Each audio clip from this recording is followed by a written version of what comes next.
எல்லோருக்கும் வணக்கம். நாம் இதில் என்ன பார்க்க போகிறோம் அப்படின்னா, டிஎன்பிசி ப்ரீவியஸ் கொஸ்டின் 2021 கேட்கப்பட்ட வயது சம்மந்தமான ஒரு கணக்கு தான் பார்க்க போகிறோம். ஸோ ஒரு முக்கியமான சம்ம ஒரு 3 டைம்ஸ் கிட்ட கேட்டிருக்காங்க. இதே சம்ம அப்படியே ரிப்பீட்டடாக. உங்களுக்கு சப்போஸ் தெரிலன்னா அட்லீஸ்ட் ஆன்சர் ஏதாச்சும் மனப்பாடம் பண்ணிடுங்க இந்த மாதிரி சம்ஸ் எல்லாமே.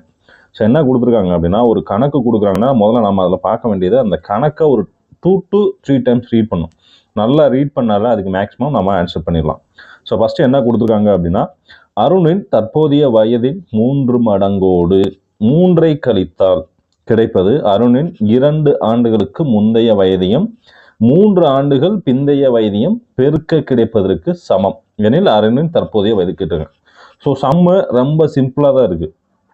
ஸோ இந்த மாதிரி சம்மு கொடுக்குறாங்கன்னா முதல்ல இந்த சம்மை நம்ம ஃபஸ்ட்டு எடுத்து எழுதணும். எப்படி எடுத்து எழுதலாம் அப்படின்னா, இப்போது அருணோட தற்போதைய வயது நமக்கு தெரியாது. அப்போ இது என்ன வச்சுக்கலாம், எக்ஸ்ன்னு வச்சுக்கலாம். அருணின் தற்போதைய வயது என்ன, எக்ஸ்ன்னு வச்சுக்கலாம். அடுத்து என்ன கொடுத்துருக்காங்க, 3 மடங்கோடு, தற்போதைய வயதோட 3 மடங்கோடு. அப்போ எக்ஸ்ன்றது 1 மடங்கு, இதோட 3 மடங்கு அப்படின்றது எப்படி எழுதலாம், 3x அப்படின்னு எழுதலாம்.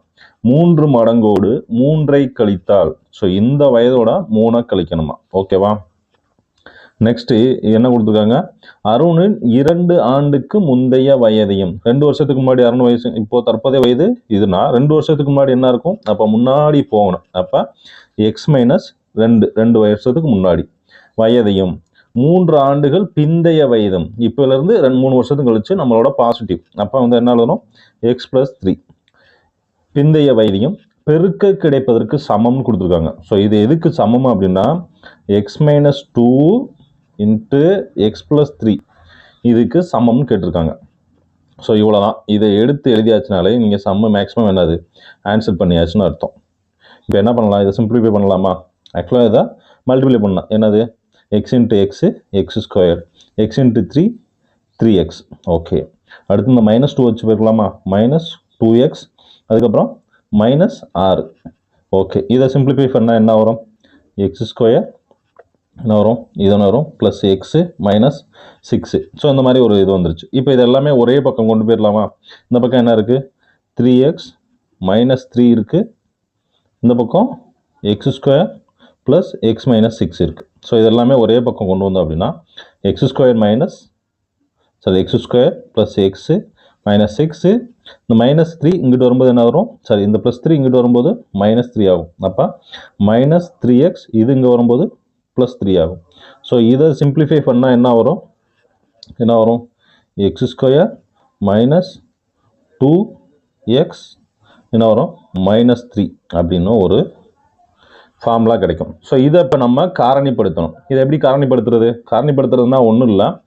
ஸோ இது எப்படின்னா, இப்போ இந்த 2 நம்பரையும் பெருக்குனா என்ன வரணும், 3 வரணும், அதுலேருந்து கூட்டுனா -2 வரணும். இதுதான் காரணிப்படுத்துறது. இது எப்படி எழுதணும் அப்படின்னா, ஒன்றும் இல்லை, இப்போ 3 வரணும்னா என்ன வரணும், 1 × 3, இது வந்துட்டு 3ன்னு வரும். நமக்கு என்ன வேணும், -3 வேணும். அப்போ இங்கே மைனஸ் போட்டால் -3 கிடச்சிருமா, இப்போ -3 கிடச்சிருச்சு.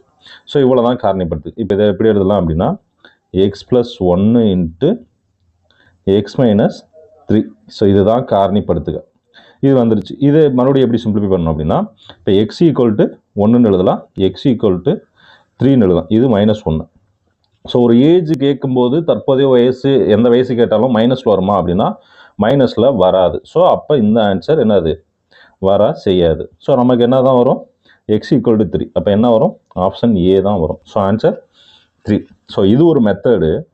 இது போக உங்களுக்கு இன்னொரு மெத்தடும் சொல்லிடலாம். ஸோ இந்த மாதிரி காரணிப்படுத்துக்க தெரில சார், நான் இந்த மாதிரி சம்மெல்லாம் எடுத்து எழுதிட்டேன், ஆனால் எனக்கு காரணிப்படுத்துக்க மட்டும் தெரியல சார் அப்படின்னா என்ன பண்ணலாம் அப்படின்னா, இப்போ ஒன்றும் இல்லை, சிம்பிளாக ஒரு ஐடியா இருக்குது.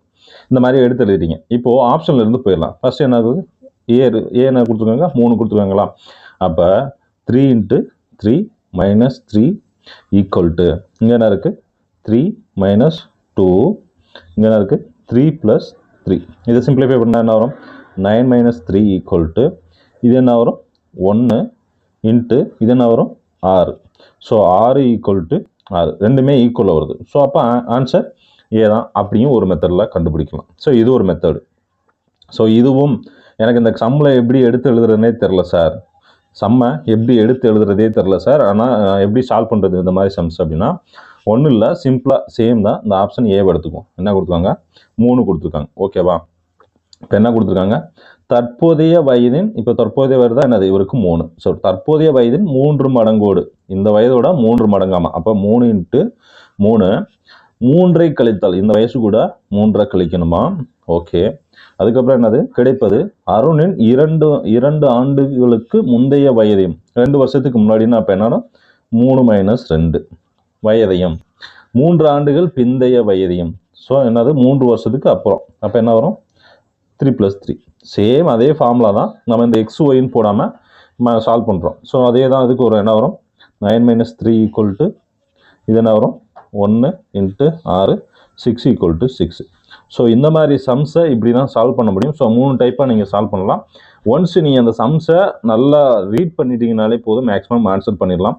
ஸோ உங்களுக்கு வேறு ஏதாச்சும் சம்ஸ் ஏதாச்சும் டவுட்ஸ் இருக்குது அப்படின்னா தாராளமாக நீங்கள் கமெண்ட் செக்ஷன் பண்ணுங்கள். உங்களுக்கான சொல்யூஷன் நான் அப்டேட் பண்ணுறேன். தேங்க்யூ.